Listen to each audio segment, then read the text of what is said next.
दोस्तों, हम सभी अपनी ज़िंदगी में बहुत बड़ी तरक्की ऊंचाई पाना चाहते हैं। हालांकि ईश्वर ने कितनी बार हमारे शरीर को भी पूर्ण रूप से सही बनाया होता है, दिमाग भी अच्छा होता है, अच्छी जगह पढ़ने का मौका भी मिलता है, लेकिन उसके बावजूद भी सारे लोग एक जैसी सफलता क्यों नहीं हासिल कर पाते हैं। बहुत लोग इसे भाग्य कहते हैं, लेकिन क्या कभी आपने सोचा है कि आपके किसी आलस्य की वजह से सब कुछ होते हुए भी, सब कुछ एक जैसे लोगों के साथ रहते हुए भी आप अपनी ज़िंदगी में तरक्की नहीं कर पाते हैं?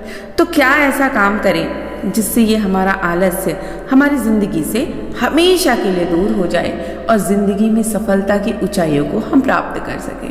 तो चलिए आज एक खूबसूरत कहानी आपको बताती हूँ, जिसके माध्यम से शायद आप अपनी ज़िंदगी की दशा और दिशा दोनों ही बदल लें, अपने आलस्य से दूर हो सके और जीवन में तरक्की के पथ पर हमेशा के लिए अग्रसर हो सके। तो ये कहानी है गौतम बुद्ध की। एक दिन गौतम बुद्ध अपने ध्यान में बैठे थे, तभी वहां पर एक आदमी आया। वो आदमी अपनी आलसीपन से बड़ा ज्यादा परेशान था। आलसी आदमी गौतम बुद्ध से बोला, महात्मा जी, आप मेरी मदद कीजिए, मैं अपने आलस से बहुत ज्यादा परेशान हूँ।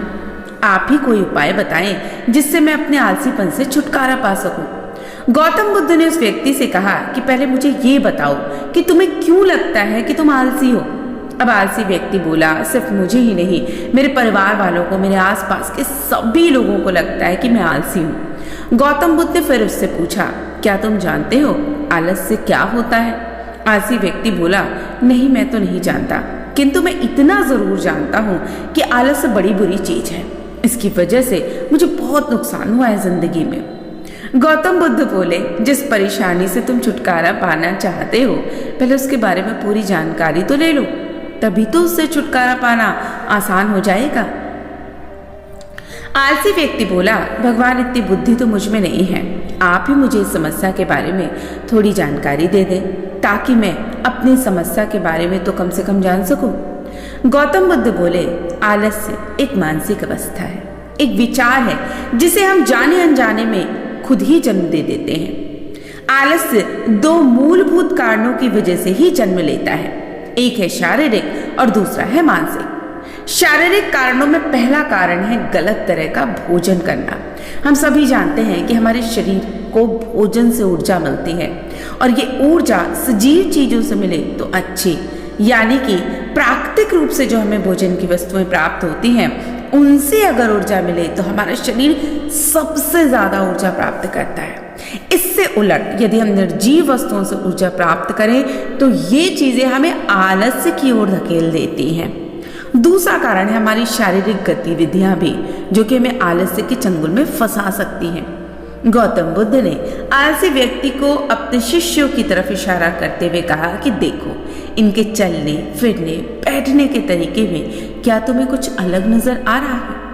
जब आलसी व्यक्ति कुछ नहीं समझ पाया तब गौतम बुद्ध ने उनसे कहा, मेरे शिष्य जब भी बैठते हैं वो रीढ़ की हड्डी को एकदम सीधा रख के बैठते हैं, चलते हैं तो उनके दोनों पैरों के बीच अच्छे से संतुलन बना रहता है, और जब वह सोते हैं तो उनका शरीर एकदम शिथिल रहता है। ऐसा करने से उन्हें रात में एकदम सही तरीके से नींद आती है।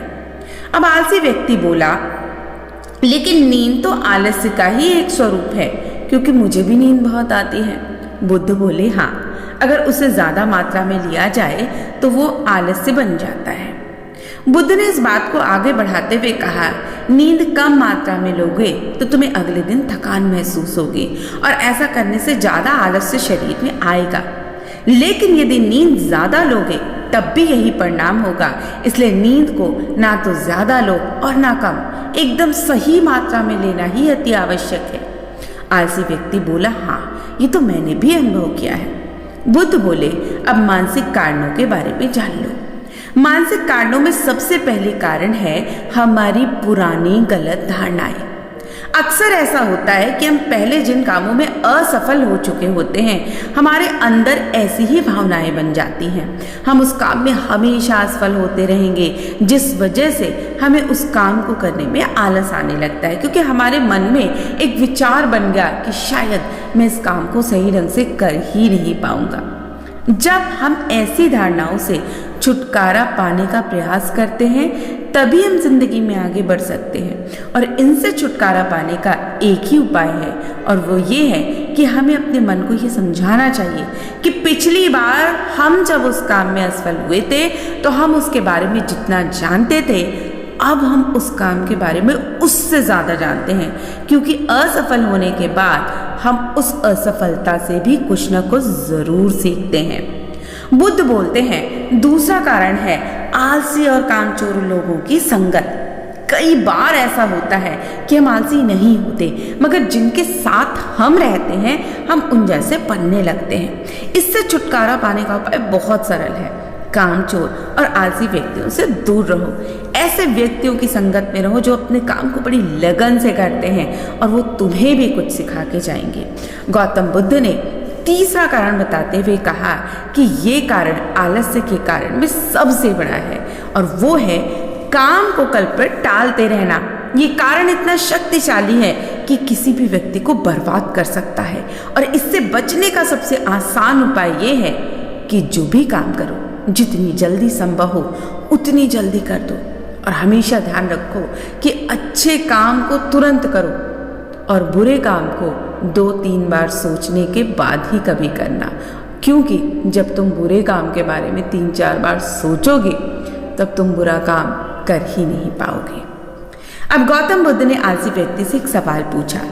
मान लो तुम किसी रेगिस्तान में फंस गए हो और तुम्हें प्यास लगी है, तो तुम क्या करोगे? आलसी व्यक्ति बोला, मैं जल्दी ही रेगिस्तान के आसपास कोई गांव की तलाश करूंगा, या ऐसी जगह की तलाश करूंगा जहां पे मुझे पानी मिल सके। गौतम बुद्ध बोले, अगर तुम्हें काफी देर ढूंढने पर भी पानी ना मिले, तब तुम क्या करोगे? आलसी व्यक्ति बोला, मैं तब भी अपनी तलाश जारी रखूंगा, क्योंकि ऐसी परिस्थिति में मेरे पास कोई और दूसरा विकल्प तो होगा ही नहीं। गौतम बुद्ध बोले, बिल्कुल सही, और यही है मानसिक स्तर पे आलस्य का चौथा कारण। किसी भी निश्चित लक्ष्य का ना होना, ये भी आलस्य की ओर ले जाता है। अब गौतम बुद्ध उससे कहते हैं कि एक 5वां कारण भी है जो कि हमें आलसी बनाता है। सोचो कि तुम्हारे पास काफी सारे सोने के गहने हैं, और तुम्हें एक जगह से दूसरी जगह उनको लेके जाना है।